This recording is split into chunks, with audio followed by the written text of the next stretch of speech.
What's up, guys? The Snowman here. I've got a fun NFL informational video planned for today. It's my Dynasty Fantasy Football Explained. Last season, I made a video going over the basics of fantasy football, so please check that out if you're interested. But right now, we're going to raise the stakes a little bit and go over everything regarding Dynasty Fantasy Football. So what does that mean? How is it different from regular fantasy football? How can you get started playing Dynasty? Let's jump in. So let's start off. What exactly is Dynasty Fantasy Football? It's a form of fantasy football where team owners keep all or most of their players from season to season, as opposed to regular fantasy football, or what's also known as redraft format. Long-term strategy is a major factor in Dynasty. Trading players becomes a much more common activity. Not only that, but trading future draft picks is key in becoming successful in Dynasty Fantasy Football. Again, the players carry over from year to year, which opens up a whole nother layer or dimension to the game.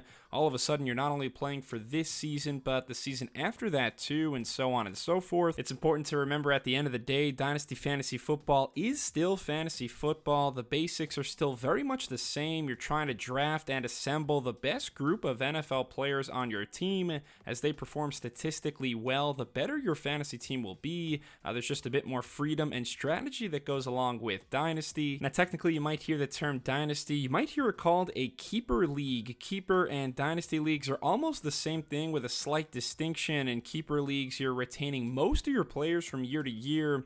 Say if the roster size is 20 players, maybe you're keeping 12 or 15 or whatever the league chooses. It's your job as the manager to designate which players you want to keep each season, and then the rest go back into the draft pool. Now, with true Dynasty leagues, you're keeping every single player on your team, so you're not forced to choose which guys to keep.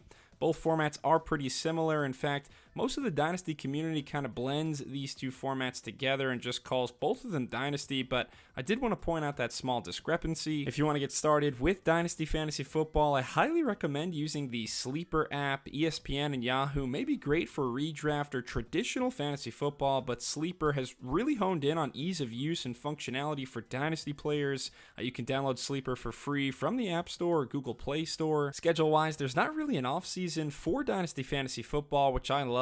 This is one of my favorite aspects. With normal redraft leagues, you're invested pretty much from August to early January when the NFL regular season comes to a close. With Dynasty leagues, you're invested all year round. From the moment the season is over, you probably have some sort of draft lottery where you find out in what position you'll be drafting next year for the rookie draft.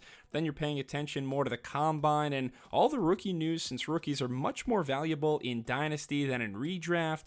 The NFL draft is a huge moment. NFL schedule release, training camp preseason, designating your keepers, your Dynasty rookie draft where you draft rookies and players not currently on anyone's roster, and then right into the regular season. Dynasty is a continuous loop. There's so much strategy between trying to contend versus trying to rebuild. Nothing is stopping you as a Dynasty owner from making a blockbuster trade for a big name star in March or June if you want. Likewise, you can sell players for future draft picks at any point throughout the year. Just kind of makes me more excited for each NFL season as I become more and more immersed in Dynasty Fantasy Football. Otherwise, most of the other aspects of Dynasty are the same as normal fantasy. You have what's called a startup draft in year one of the Dynasty, where all NFL players are available, and then for each subsequent year, you're basically only drafting rookies. That's a key difference, but how you acquire players on the waiver wire is still the same.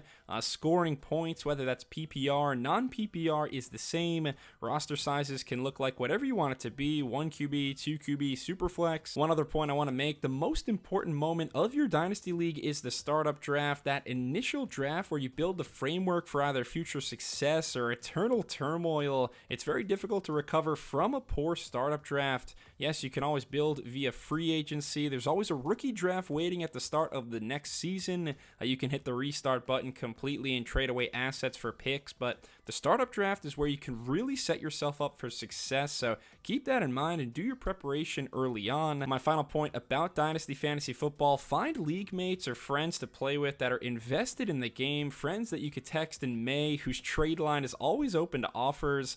This makes a world of difference. In regular fantasy football, you can essentially just cruise on autopilot after the initial draft, but Dynasty requires much more strategy and team management, so having those other people that are passionate about your Dynasty League, that can really take fantasy football from something you enjoy to one of the most fun games that you've ever played. Thanks a lot for watching my Dynasty Fantasy Football Explained video. Please leave a comment if you still have any questions. Like and subscribe to the Snowman Sports Media if you want more football content and weekly videos, and thanks a lot for watching. Cheers!